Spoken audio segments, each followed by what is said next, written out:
Before a powerful monster, humans were ants. Even the king was sent aiding by Maleficent. This battle left humans defeated, and the king never recovered. He immediately ordered anyone who could kill Maleficent. They could marry his daughter and become the future king. Just then, a man stepped up. He was the boy Maleficent had dreamt of all those years ago. Now, he returned to the moors for power and warned Maleficent to be careful. The king wouldn't give up easily. The unexpected concern caused her to let her guard down.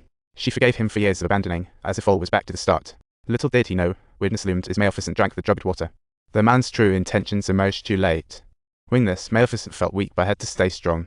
To uncover the truth, she saved a crow from a farmer and transformed it into a human, all to repay her debt of gratitude. The crow became Maleficent's spy and went to the castle, only to find that the old king had kept his promise. The man was now the new king. He even had a baby with the queen. Maleficent's heart shattered. They could dislike each other, but why would they hurt one another? She shot her fury into the sky and fully embraced the dark side as a witch, and the once vibrant moors were now blanketed in angry clouds. She built a phony wall at the border, at war with humanity. Not that she didn't seek revenge, she bided her time. One day, the king and queen held a big birthday party for their princess. The town ceased to like rough pay, including escaped most magic fairies. They fawned on the royals. Suddenly, a weird wind blew. Uninvited, Maleficent crashed in with a gift for the princess. She used magic to curse the baby, and on her 16th birthday, she would prick her finger on a spinning wheel, falling into a permanent sleep. Saying this, the king dropped to his knees begging for mercy. Maleficent savoured the moment, and then quipped it was obvious she was taking a jab at the lousy king. In response, the king ordered confiscation, smashing, and burning of all spinning wheels nationwide to prevent reuse.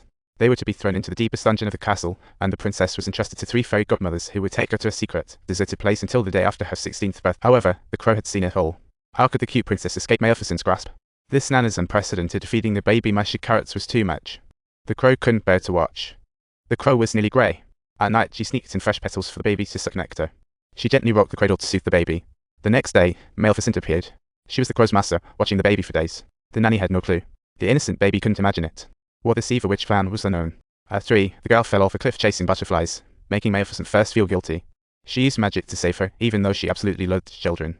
But the girl's innocent charm melted her heart. The girl played freely, soon growing into a young lady. She bonded deeply with the forest, facing daily toads coveting her swan-like beauty. Maleficent played the parental role, and the girl referred to her as mother. But secrets can only be kept for so long. On the girl's 16th birthday, the Nana slipped that the princess was cursed by an evil witch over past grudges. On her 16th birthday, she would prick her finger and fall into a deep sleep unless someone bestowed a true love's kiss, which was why the king entrusted her to her father entrusted her to Nana's for secret forced care to return after her 16th birthday. The princess suspected the witch was Maleficent.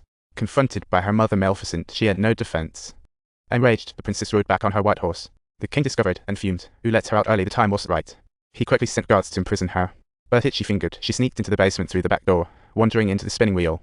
She pricked her finger, triggering the curse, and fell into a deep sleep. The king nearly went mad upon seeing it. Yet, the heartbreak wasn't hers alone. Despite her deep hatred for the king, Maleficent had loved the princess dearly, trying for years, but words once spoken can't be taken back. Maleficent suddenly remembered the prince was out cold.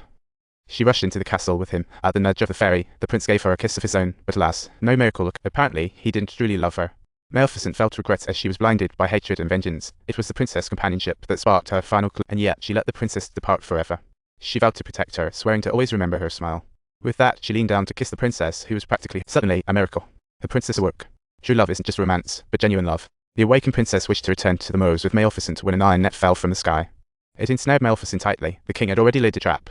In desperation, Maleficent used magic to turn the crow into a dragon who could breathe, but fitting an elephant in a fridge is impossible. The dragon was soon subdued. Fearful of metal, Maleficent couldn't escape. The king ruthlessly struck her back with his whip, precisely when he was squeezing Maleficent. Unattended, the princess stumbled into the king's room, found Maleficent's wings, and freed them instantly. Maleficent soared into the sky, feeling her strength returning. Faced with soldiers' attacks, she risked everything to free the dragon. Spotting her chance, she aimed to fly out, but the king chained her leg. With no option, Maleficent swung it with might. At that moment, their destinies intertwined. At the castle's peak, the king lost courage while Maleficent gained strength. She could easily overpower him. Remembering years of pain, she wished to snap his neck, but at the last moment chose to forgive. But as the tree wilts, the wind persists. The king attacks from behind, grabbing Maleficent's wings to fall together. Little did he know, she had nowhere to go inside. She just needed to channel the pain of the moment and embrace the struggle. But fatefully, the king attacked from behind, squeezing Maleficent's wings, seeking mutual destruction.